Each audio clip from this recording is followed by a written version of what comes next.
Bonjour à tous, les Oscars arrivent et j'avais envie de vous faire une petite vidéo pour vous donner mon top 10 des films qui ont gagné l'Oscar du meilleur film. Alors évidemment, je n'ai pas vu tous les films qui avaient gagné l'Oscar du meilleur film, il m'en manque beaucoup, notamment au tout début, dans les années 30, 40.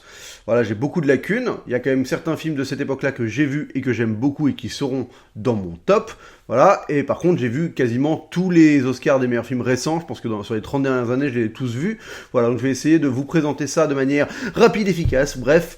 Sans tergiverser plus que ça, on y va, c'est parti. Numéro 10, c'est un ex-aequo, c'est deux films qui se ressemblent pas mal, c'est Forrest Gump et Slumdog Millionnaire. Oui, je trouve que c'est deux films qui sont assez similaires parce qu'ils vont retracer la vie de quelqu'un et réussir à nous parler énormément du pays dans lequel cette personne a vécu. Donc les biais scénaristiques sont pas du tout les mêmes. Slumdog Millionnaire, c'est avec l'histoire du jeu qui veut gagner des millions et les questions qui vont faire référence à des périodes de la vie, alors que Forrest Gump, c'est quelqu'un qui est sur un banc et qui se remémore sa vie. Mais il y a cette volonté de réussir par le parcours de quelqu'un qui est assez innocent, quasiment Candide. Je pense que c'est quasiment des adaptations d'ailleurs de Candide, le livre de Voltaire, les deux films, de quelqu'un qui est très candide, de réussir à te raconter le pays dans lequel il a vécu, les différents événements qui ont construit ce pays, qui ont amené ce pays à être ce qu'il est aujourd'hui, voilà, et montrer plusieurs facettes. Donc dans les deux cas, on voit aussi bien, par exemple les années 60 avec la guerre du Vietnam, l'opposition à la guerre du Vietnam, la drogue, le rock'n'roll, voilà, tout ça dans Forrest Gump. Et par exemple en Inde avec Slumdog Millionnaire, on va voir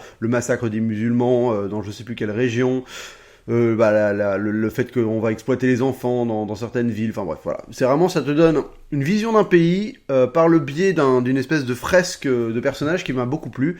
Et pour le fait que ces deux films se ressemblent un peu sur leur construction et sur leurs principes de base, je les ai mis ensemble dans ce top. Et donc ils sont 10e de mon top 10 des films à Oscar. Le 9e, c'est l'Oscar du meilleur film de 1978, c'est The Deer Hunter, Voyage au bout de l'enfer en français, réalisé par Michael Cimino, avec donc De Niro, avec Christopher Walken.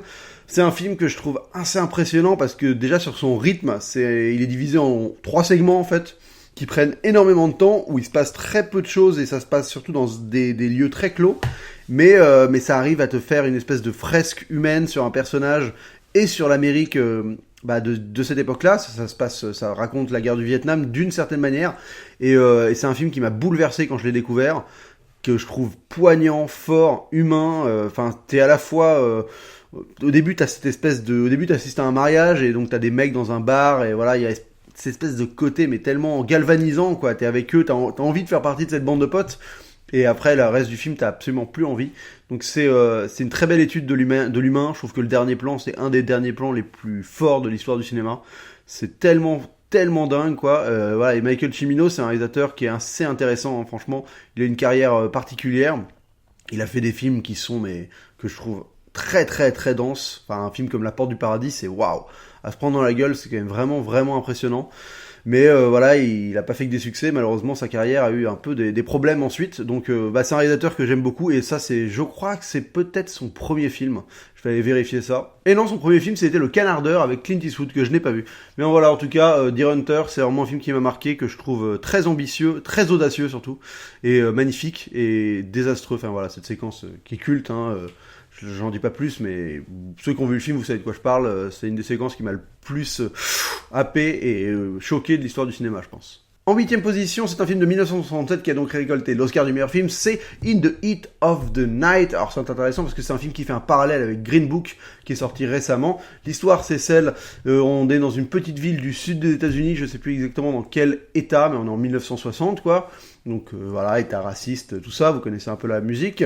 Et il y a un meurtre qui est commis dans une nuit d'été assez chaude. Et il y a un noir qui est arrêté à la gare parce qu'il s'apprête à prendre un train. Et il va être plus ou moins accusé du crime directement parce qu'il est noir. Et en fait, on découvre que c'est un enquêteur de la police de Philadelphia, qui est un super enquêteur, enquêteur contre le crime, quoi. Et il va se retrouver à enquêter sur ce crime-là avec toute la police de la ville qui est fondamentalement raciste.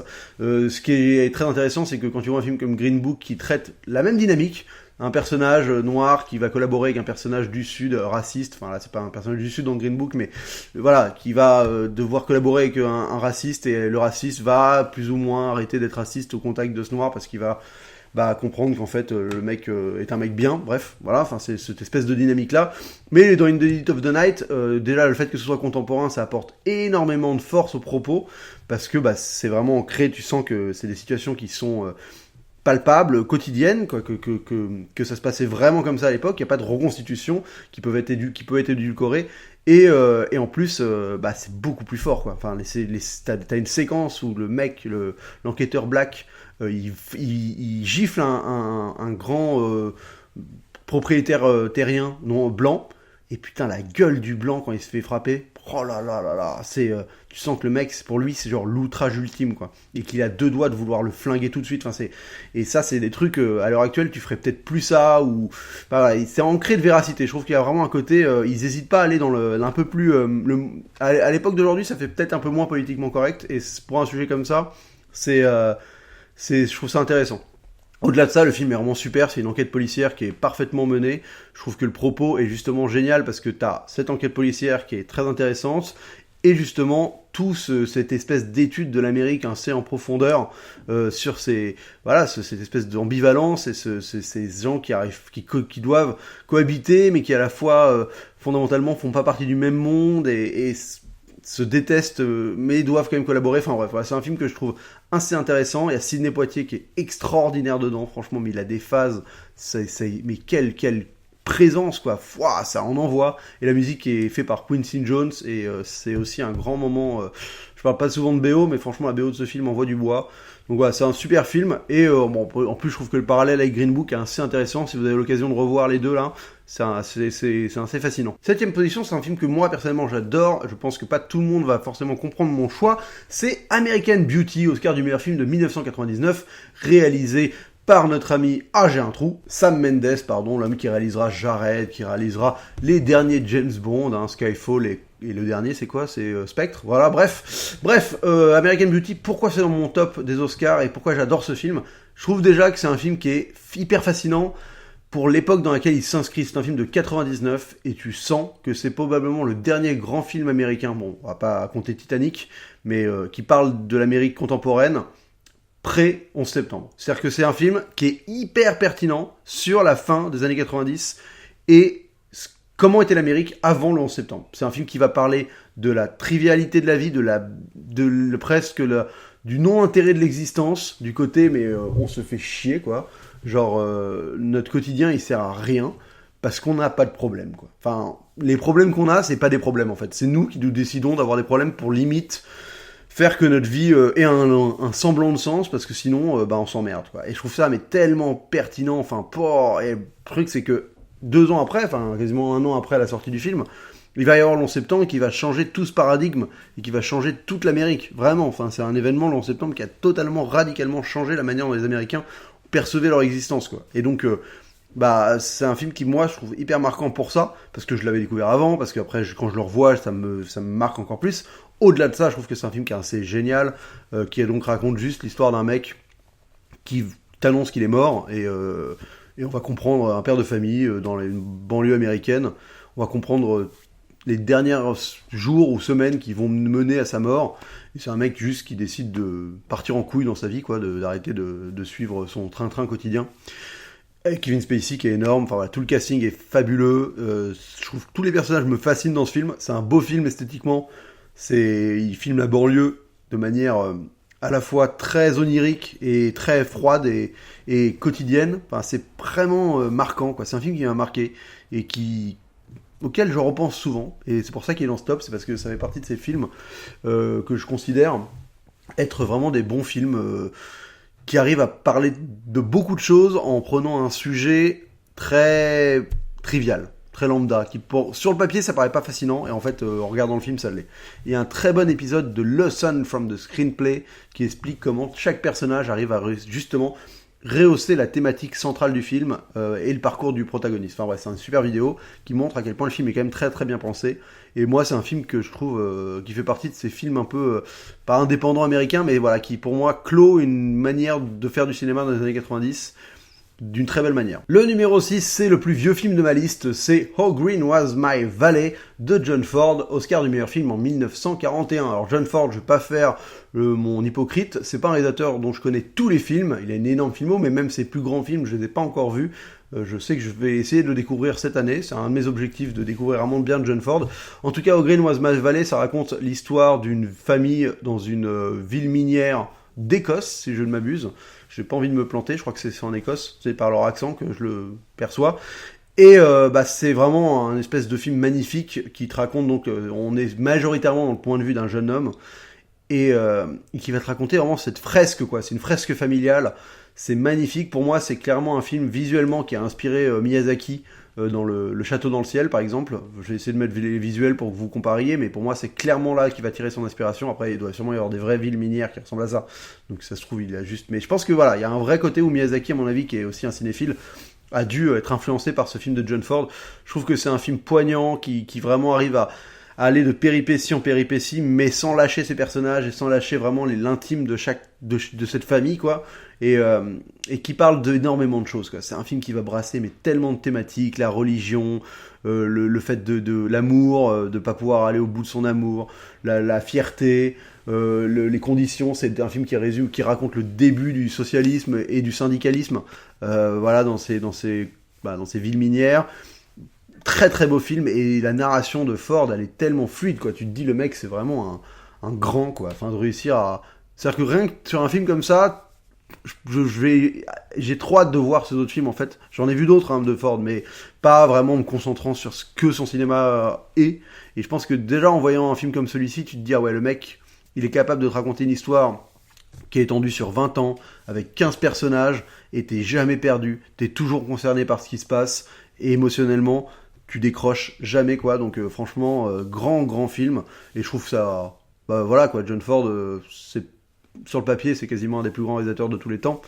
Donc c'est bien qu'il ait eu un Oscar, au moins, quoi. Il y en a, moi, ils l'ont pas oublié, quoi. Numéro 5, Oscar du meilleur film, 1997, Titanic de James Cameron. Un énorme film, Titanic. C'est vraiment, moi, ça a été une claque à la fois au cinéma quand je l'ai découvert et que j'étais jeune, hein, mais c'est une claque à chaque fois que je le revois, quoi. Je trouve que c'est un film qui est extraordinaire. Le mec, il a réussi à combiner tous les éléments possibles dans la grammaire cinématographique, dans la grammaire dramaturgique, pour te fournir le spectacle le plus complet, quoi, quasiment de l'histoire du cinéma. C'est un film que je trouve extraordinaire. C'est impressionnant visuellement, c'est touchant émotionnellement, c'est haletant en termes de suspense, ça raconte énormément de choses. Voilà, c'est un vrai film qui a des propos forts sur les classes sociales, sur la manière dont l'humain peut être influencé par sa condition, par la manière dont il se voit sociétalement parlant, sur la petitesse de l'humanité, sur à la fois l'héroïsme. Enfin bon, c'est un film qui traite énormément de sujets, sur l'amour évidemment. Voilà, c'est vraiment un énorme film qui mêle à la fois intime et spectaculaire, qui te prend une tragédie qui était connue plus ou moins de tous, mais qui arrive quand même à te faire pleurer quand ça arrive. Donc franchement, ça fait partie de ces grands films que je trouve... qui est dans la lignée des plus grands films américains spectaculaires, à la fois... je crois que c'était dans le podcast de Capture Mag où ils expliquaient que Cameron, il avait fait à la fois le dernier grand film du XXe siècle et le premier grand film du XXIe siècle. Et clairement, pour moi, c'est clairement ça. Titanic, c'est le dernier grand film du XXe siècle.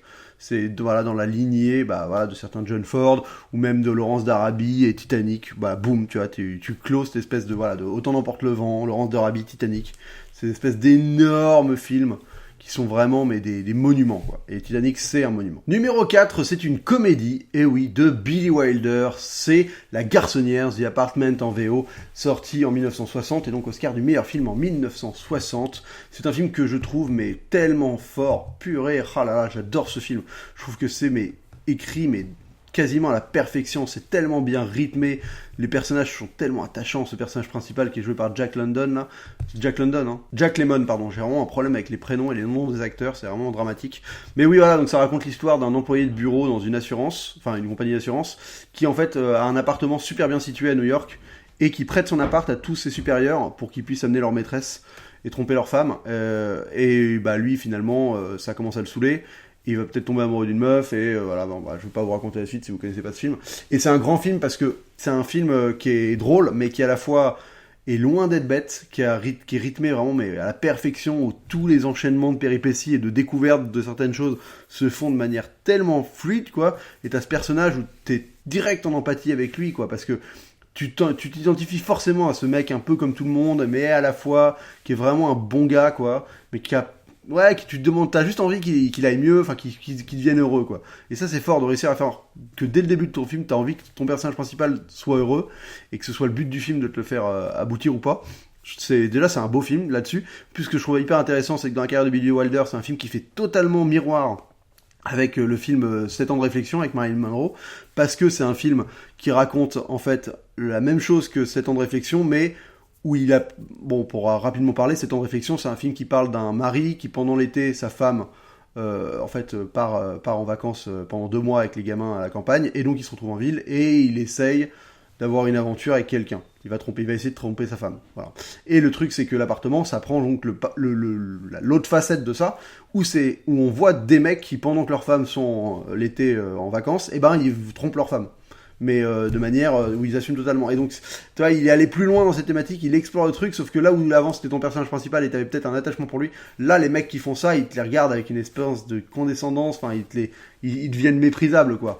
Et à la fois, tu les comprends aussi, quoi. Enfin, c'est vraiment très très bien traité, et je trouve que il y a énormément de choses à dire, mais je ferai peut-être une vidéo pour en parler un peu plus précisément de Billy Wilder et de ce moment-là de sa carrière, parce que même dans ses choix d'acteurs et d'actrices, tout ce que ça raconte, c'est très très intéressant. Et bref, c'est un film qui me fait rire, que je trouve vraiment, en termes de comédie, ça fait partie de ces grandes comédies, très très bien écrites, qui sont à la fois puissantes, denses, drôles, rythmées, complet, quoi. En troisième position, c'est aussi un ex-aequo, mais vous allez comprendre pourquoi, ce sont Le Parrain 1 et Le Parrain 2. Sans vous mentir, Le Parrain 2, c'est un film que j'ai découvert assez récemment seulement, et bah c'est quand même extraordinaire, mais je préfère quand même le 1. Mais voilà, cette espèce de fresque, sur les 2 premiers épisodes de cette saga, Le Parrain, ils ont chacun eu l'Oscar, et c'est tellement mérité, c'est tellement dingue. Enfin, cette histoire de famille, elle est passionnante, déjà. Il se passe un milliard de choses, elle est incarnée par des personnages et des acteurs, mais waouh, tout le casting est magistral, quoi. Enfin, c'est dingue. Quand dans la même pièce, t'as Al Pacino, Marlon Brando, Robert Duvall, James Caan, mais ça envoie du pâté, quoi. Voilà, je trouve, moi, perso, Don Vito Corleone, c'est un personnage que je trouve fascinant. Je l'aime moins dans le 2, étrangement, mais bon, bref, ça c'est mon avis perso. Mais enfin, je pense que le 2, je l'ai vu qu'une fois, et c'est clairement pas assez pour en prendre la pleine mesure. Mais voilà, c'est cette histoire de mafia, cette histoire de l'Amérique, c'est une énorme fresque, la reconstitution est dingue, c'est radical, c'est un film qui est radical sur la manière dont il va traiter ses personnages, sur le côté, mais sans concession, quoi. Donc c'est à la fois choquant mais hyper fort. Non mais ce parcours de Michael Corleone, il est mais totalement extraordinaire, quoi. Ce rise and fall, waouh. Franchement, en fait, je me rends compte en les ayant regardés récemment, re-regardés récemment pour le premier en tout cas, les séries télé doivent beaucoup au Parrain, quoi, parce que c'est vraiment écrit avec cette espèce de densité de séries télé, c'est-à-dire que sur 2 films, t'as l'impression d'avoir vu 2 saisons de mini-séries de 10 épisodes, tellement c'est dense, et à la fois tu t'emmerdes jamais, quoi, parce que c'est tellement bien fait et prenant que ça en fait vraiment des grands films, quoi. Donc c'est logique que je les mette dans ce petit top. Deuxième position, un film qui vient aussi clôturer le succès d'une saga qui a reçu l'Oscar du meilleur film, c'est Le Retour du Roi, évidemment. Voilà, je trouve que Le Retour du Roi, c'était tellement jouissif de le voir récolter tous ces Oscars, parce que ça vient conclure une trilogie qui est extraordinaire. La trilogie du Seigneur des Anneaux, c'est peut-être la trilogie filmique qui, moi, m'a le plus marqué en termes, parce qu'elle arrivait à l'époque où j'étais ado, donc c'est vraiment le truc qui a construit un peu mon rapport à l'heroic fantasy, mon rapport au blockbuster spectaculaire d'action, et quand, mine de rien, voilà, il y a une génération qui aura grandi, celle actuelle, elle va grandir avec le MCU, moi j'aurais grandi avec le Seigneur des Anneaux, où de l'âge de mes, 12 ans à mes 15 ans, tous les ans, c'était Seigneur des Anneaux en décembre, et c'était marquant, quoi. Et il n'y a pas eu un seul moment de cette saga, cette trilogie, qui est déceptif, quoi. Enfin, je trouve que ces 3 épisodes sont tous extraordinaires. Je préfère le 1, personnellement, mais voilà, je pense que l'Oscar, il vient récompenser l'ensemble de cette trilogie, qui est, voilà, qu'est-ce qu'il a réussi à faire, Peter Jackson, quoi. L'action est dingue, les personnages sont tous hyper bien incarnés, mais à la reconstitution, mais c'est, mais quoi, c'est d'avoir tourné en Nouvelle-Zélande, t'imagines que le pays est devenu la Terre du Milieu, tellement ça colle bien au truc, quoi. Enfin voilà quoi, moi je suis pas un énorme lecteur de Tolkien, hein. J'ai lu 2 des 3 tomes, mais voilà, c'est pas, j'ai jamais adhéré à son écriture, mais par contre l'univers du film et comment il me présente, mais j'adore quoi. Je suis un grand fan de cette saga et je me les regarde assez souvent, enfin. Donc voilà, c'est normal que le Retour du Roi fasse partie de cette liste parce que en plus c'est vraiment voilà, ça prouve qu'on peut concilier grand spectacle, populaire, événement cinématographique de l'année tout en étant exigeant. C'est tout ce qu'on demande aux blockbusters actuels, en fait, qui le sont malheureusement de moins en moins. Enfin voilà, peut-être que Black Panther, à l'heure où vous écoutez cette vidéo, est Oscar du meilleur film. Et je vous avoue que ça me désole un peu. Et le numéro 1, c'est un film de 1942, réalisé par Michael Curtiz. C'est Casablanca. Casablanca, quel énorme film. C'est un film, je crois que j'en ai déjà parlé dans les vidéos des 50 meilleurs films de tous les temps. Mais voilà, c'est un grand film parce que je trouve que déjà en termes d'écriture, c'est un film qui m'impressionne à chaque fois, parce qu'il y a 7 ou 8 plots, trames, qui se croisent, et c'est présenté avec une telle fluidité que franchement ça a fait peur quoi, en termes de scénario, de te dire que le mec a réussi à tout condenser comme ça, c'est impressionnant. Franchement, si on décortique ce film scénaristiquement parlant, c'est un des travaux de scénario les plus aboutis et les plus impressionnants qui existent. Après voilà, en mise en scène, je trouve qu'il fait un travail de dingue. Il a inventé certaines règles de grammaire cinématographique dans ce film, mine de rien. C'est très académique, à la fois super sensoriel, quasiment. Tu sens les choses, quoi. Les souvenirs de Bogart, quand tu rentres dedans, que tu en ressors, c'est tellement fluide et limpide, en fait, la mise en scène. Et t'as ce personnage, quoi. Ce personnage, il est parfait. Il est parfait parce qu'en plus, on est dans une période... Moi, ce qui me fascine aussi, c'est que c'est un film contemporain de la guerre. C'est-à-dire qu'il est réalisé en 42 et il te parle de la Deuxième Guerre mondiale. Et waouh, quoi. Et tu vois, tu te dis, mais c'est dingue, on est en pleine guerre où il se passe ce qui se passe et on a un film qui parle justement de ça, quoi. Et qui en parle de manière fascinante, quoi. Et voilà, je suis déçu qu'il n'y ait jamais eu de suite. Ça aurait été intéressant qu'il y ait une suite de ce film. Mais voilà, je pense que c'est pour moi clairement j'ai pas tout vu de Bogart, mais je pense que c'est quand même son meilleur rôle. Et c'est un film qui, moi, me marquera longtemps, m'a marqué pour longtemps, vraiment. Et c'est une des plus belles Marseillaises de l'histoire du cinéma. Mais ça, je crois que j'ai quasiment déjà tout dit dans une vidéo où j'en parlais déjà. Donc voilà, c'était mon top 10 des films qui ont gagné l'Oscar du meilleur film. Écoutez, c'était juste pour revenir un peu sur ces grands films qui me plaisent. C'est totalement subjectif, évidemment. Vous allez pouvoir en citer d'autres, me dire que j'en ai oublié plein, me dire que certains de la liste ne méritent absolument pas d'y être. C'est mes goûts à moi. Écoutez, j'ai essayé de vous les expliquer de manière la plus honnête possible. Voilà, on se retrouve très vite pour une prochaine vidéo. N'hésitez pas à liker, à partager, à mettre un pouce vers le haut. Bref, à vous abonner si ce n'est pas fait. Et aller sur mon YouTube pour regarder des pubs et financer d'autres vidéos de ma chaîne. Voilà, on se retrouve très vite. Et d'ici là, bonne toile!